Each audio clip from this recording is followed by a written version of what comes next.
Now, young Aster, let me show you your destiny. As you can see, the 7 of diamonds is right side up. This is the wrong deck.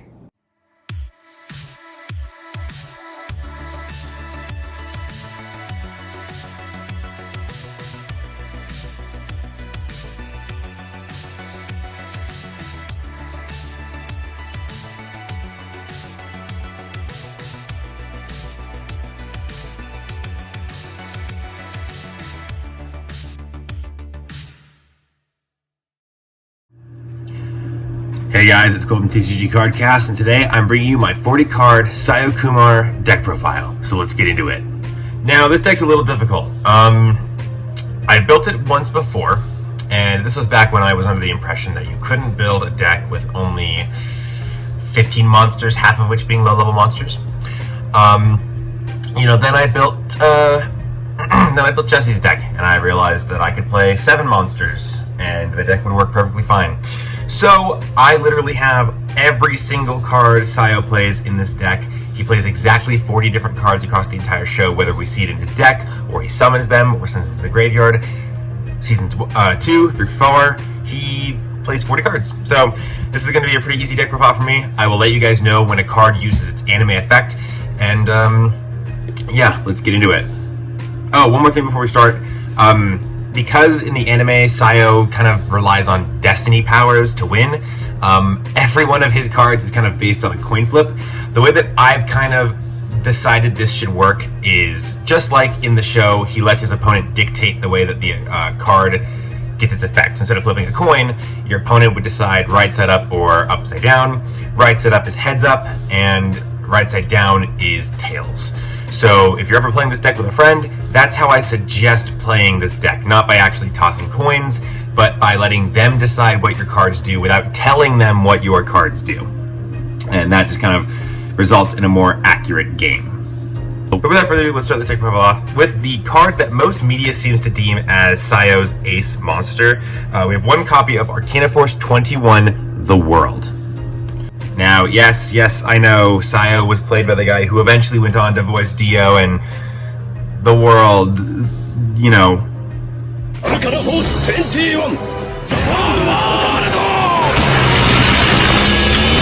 But Arcana Force 21 is Saio's ace monster. It is a light level 8 with 31-31. Every single Arcana Force card has the exact same attack and defense. And its effect is when this card is summoned, toss a coin. Heads, during your end phase, you can send 2 monsters you control to the graveyard to skip your opponent's next turn. Or, tails, during your opponent's draw phase, add the top card of their graveyard to their hand instead. So, that's pretty cool. I don't think either of his effects are that bad. I don't think either of them are supposed to be bad. Is it getting a new card your opponent has to draw from their graveyard, which means if they can't draw from their graveyard, they don't get to draw a card. They're stuck with 5 cards in their hand. Or it just straight skips their turn, which is also pretty great. Next we have Saio's more extension boss monsters, like I said that one time. So we have one copy of Arcana Force Extra, the Light Ruler. The Light Ruler is a level 10 light fairy with 4k. Must be special summoned from your hand by sending 3 monsters you control to the graveyard, and cannot be special summoned by other ways.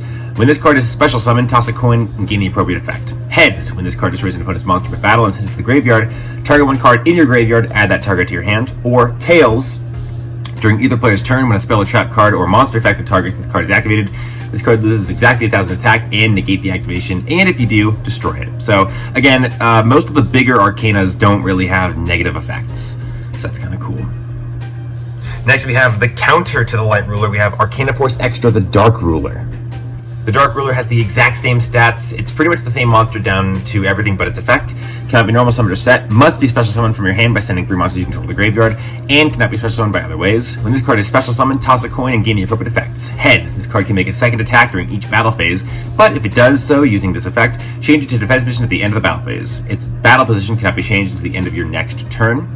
And then tails. If this card is destroyed, destroy all cards on the field. So yeah, like I said, no negative effects here at all. Pretty great. Next you have one copy of Arcana Force 18, the Moon. The Moon is a level 7 28/28. Heads, during your standby phase, you can special summon one Moon token, which is a fairy type light level 1, attack 0, defense 0. Or tails, during each of your end phases, select one monster you control and give it to your opponent. So this is kind of where the levels get so low that we start receiving negative effects. Next, we have one copy of Arcana Force 15, The Fiend. The Fiend is one of Saio's anime exclusive cards. It is a level 7, 25/25. If this card is summoned, toss a coin and gain the appropriate effects. Heads, when this card attacks, target one monster on the field, destroy it, then inflict 500 damage to its controller. If that monster is not destroyed, destroy this card. Tails, when this card attacks, destroy all monsters on the field. Next, we have one Arcana Force 14, The Temperance, which is a level 6, 24/24. During damage calculation in either player's turn, you can discard this card and take no battle damage in that battle. So he's like Kariba, which is pretty cool. Then toss a coin, apply this effect, the effect that lasts while this card is face up on the field. Heads, have all battle damage you take. Tails, have all battle damage your opponent takes. So next we have one Arcana Force 12, The Hangman. This is another anime exclusive card. The Hanged Man is a 6, 22/22.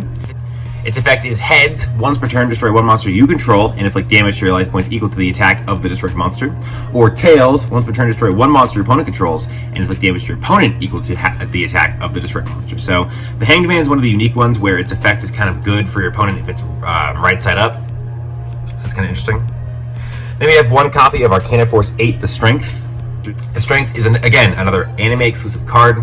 It's a level 5, 18/18. Heads, take control of one monster your opponent controls, maximum 1. Tails, give control of all other monsters you control to your opponent. Also, while this card is face up on the field, any other monsters summoned to your side of the field will switch control to your opponent. If all their monster zones are full, that monster is destroyed. Next, we have one copy of Arcana Force 7, The Chariot. The Chariot is using its anime effect, which is heads, when an opponent's monster is destroyed in battle, special summon that monster to your side of the field. Or tails, when this card is destroyed in battle, special summon this card to your opponent's side of the field. So, it's pretty basic. Then we have one copy of Arcana Force 6, The Lovers. The Lovers is a 4/16/16 with heads. This card can be treated as 2 tributes for the tribute summon of an Arcana Force monster. Or tails, you can't tribute summon Arcana Force monsters. So that one's a pretty tough one, but it's okay. Then we have one Arcana Force 4, The Emperor. The Emperor is a level 4, 14/14. Heads, all Arcana Force monsters you control gain 500 attack. Tails, all Arcana Force monsters you control lose 500 attack. Arcana Force 3, The Empress. She's a 4/13/13. Heads, each time your opponent normal summons or sets a monster, you can special summon one Arcana Force monster from your hand. That's a pretty good effect. Or tails, each time your opponent normal summons or sets a monster, send one card from your hand to the graveyard. That's also not a bad effect, it just kind of depends on what's in your hand. Then we have one copy of Arcana Force 1, The Magician. The Magician is a level 4, 11/11. Heads, when a spell card is activated, this card's attack is doubled until the end of the turn. Or tails, when a spell is activated, your opponent gains 500 life points. So, that's not bad. Then we have one of the best cards in this deck. This card is kind of key to most of the deck's, really oppressive strategies. We have one copy of Arcana Force 0, The Fool. The Fool is a level 1/0/0. Cannot be destroyed by battle, cannot be changed to defense position. When your opponent activates a card or effect that would toss a coin, they choose the effect to apply without tossing a coin. When this card is summoned, toss a coin and gain the appropriate effects. Heads, cannot be targeted and is unaffected by your card effects. Tails, cannot be targeted and is unaffected by your opponent's card effects. The last monster we have in this deck is one Knight of Pentacles. Knight of Pentacles is a 3/1000/1000. It's an Earth Warrior, and it has the effect heads, this card cannot be destroyed by battle. Tails, this card cannot attack. If this card is attacked, destroy this card at the end of the damage step. So, yeah. Those are all of Saio's monsters. They're all based on the Greater Arcana. So there aren't any, there's not the sun or the universe or any of that stuff. So it's just the Greater Arcana. Next, we have the main field spell of the deck. So onto the spells, we have one copy of Light Barrier. This card is really, really, really, really good. It is a field spell during your standby phase, or when this card is activated, toss a coin. If the result is tails, the following effects are negated until your next standby phase. Negate the effects of all monsters on the field. While those monsters are on the field, except Arcana Force monsters. So it doesn't affect Arcana Force monsters, it just affects all other monsters.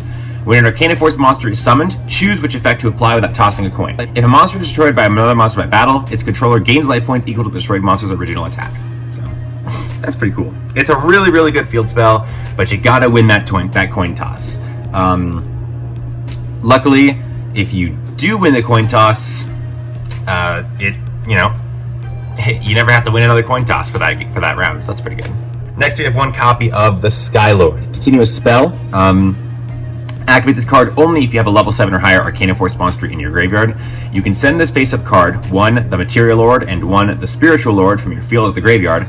Special summon 1 Arcana Force Extra, the Light Ruler from your hand, deck, or graveyard, ignoring its summoning conditions. So this is an ulterior way to get the Light Ruler out of your deck, but it does require you have both the Sky Lord, the Material Lord, and the Spiritual Lord on the field. So that becomes a little difficult, but the Spiritual Lord and the Material Lord also help you get the Sky Lord and the other two on the field, so it's not that bad.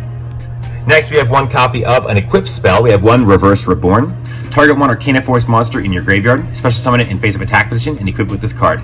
The equipped monster has its effects treated as its tails as a result. When this card is destroyed, destroy the equipped monster. So it's kind of like Monster Reborn, or I guess a better example would be Premature Burial. Then we have one copy of Magician's Scales. You're probably starting to notice that some of my prints got kind of fucked up doing this one, so I do apologize for the quality of these prints. Yeah. Magician's Scales. Tribute 1 Arcana Force monster. Add 1 spell from your deck to your hand. It's that easy. Search Mystic Mine. I don't give a fuck what you do with this card. Next, we have one copy of Arcanite Doom Scythe. Send 1 Arcana Force monster from your deck to the graveyard. This turn, when an opponent's monster is destroyed by battle, inflict damage to your opponent equal to the attack of the destroyed monster. This is one of the cards you can use to send your Fool to the graveyard. One of the cards we're going to get to here in a second are how you get it onto your opponent's field, but like I said, we'll get to that in a minute. Next, we have one of the more overpowered cards of this deck. We have one copy of Sowing of the Fool. Continuous spell. Once per turn, target 1 Arcana Force monster you control. Note its attack in multiples of 300, rounded down. Then toss a coin and apply an appropriate effect. Heads. Send cards from the top of your deck to the graveyard equal to that number. And tails. Send cards from the top of your opponent's deck to the graveyard equal to that number. So you want this card to end up rotated down, so using its tails effect. If you do, you get to mill cards off of the top of your opponent's deck based on how strong the monsters you control currently are. So you get out, the moon, or you get out the world, or either the rulers. Your opponent's deck it can't really, there's not a lot it can do. Now we have the card that you really, really want to have in your hand to use to get the Fool onto your opponent's field. We have one copy of Necro Sacrifice. Target 1 level 5 or higher monster in your hand. Special summon monsters from your graveyard to your opponent's side of the field equal to the number of tributes required to normal summon that monster. Your opponent chooses the battle conditions of the summoned monsters. During this turn, you can normal summon the target monster without tributing. So you want to have a monster like the Hanged Man or the Strength in your hand, and then you want to, send the Fool to the graveyard somehow, and then summon the Fool to your opponent's field, and then from there, you never have to worry about coin tosses again. That's kind of like the big money strategy for the deck. Next, we have one copy of Vision of a Future World. Target 1 face of monster your opponent controls. Excavate the cards from the top of their deck until you excavate a monster card. If it is the same type as the targeted monster, your opponent gains 1,000 life points, and all cards that were excavated return to the top of their deck in the same order. So that card's pretty cool. Next, we get onto the Ace series of cards. We have one copy of Ace of Sword. Target 1 face of monster on the field, then toss a coin, then apply the following effects. Heads. Inflict damage to opponent equal to the targeted monster's attack. Tails. You take damage equal to that targeted monster's attack. So, double-edged sword, I guess, if you want to be funny about it. One copy of Pentacle of Ace. Toss a coin and apply the appropriate effects. Heads. Draw 1 card, also gain 500 life points. Tails. Your opponent draws 1 card, and then they gain 500 life points. Simple. Then we have the only card of this entire, I think this is the only card that I've shown off so far of the spells, besides the Light Barrier, that's been printed. We have one copy of Cup of Ace. Cup of Ace is you toss a coin. Heads, draw 2 cards. Tails, your opponent draws 2 cards. We have one copy of Selection of Fate. Your opponent chooses 1 random card in your hand. If it's a monster, special summon it. Pretty easy. It's like if a hero emerges, but it's a spell. Then we have one copy of Vision. Draw 1 card and reveal it, then shuffle it into your deck. Once during this duel, if that card or a card with the same name is played, inflict 1,000 damage to your opponent. Suit of Sword 10. Toss a coin and apply the following effects. Heads, destroy all monsters your opponent controls. Tails, destroy all monsters you control. Divination of Fate. If a monster you control did not destroy an opponent's monster by battle this turn, special summon 1 level 4 or lower Arcana Force monster from your hand. We have one Intervention of Fate. When your opponent summons a monster, you can send this card from your hand to the graveyard to activate 1 normal spell from your hand. So it turns pretty much any spell in your hand into a quick play, which is pretty cool. And finally, for the last of his spells, we have 1 Monster Reincarnation. Discard 1 card, add a monster from your graveyard to your hand. On to Saio's traps, we have one copy of Arcana Calling. Arcana Calling's effect is select one Arcana Force monster you control. Remove from play one Arcana Force monster from your opponent's graveyard until the end of the phase. The selected monster's effect becomes the removed monster's effect for the same coin toss result. That's a pretty good one, I think. If that doesn't go your way, you can always play Reversal of Fate. Reversal of Fate's effect is the effect of all Arcana Force monsters on the field are now treated as the opposite coin toss result. Next, we have a copy of the Material Lord and a copy of the Spiritual Lord. You're more or less never going to use these cards' effects, so I don't really think they're worth going over. But they are here. They are here to help you summon out your Light Ruler. Next, we have a card with a really fun name. We have Decisive Power of Absolute Destiny.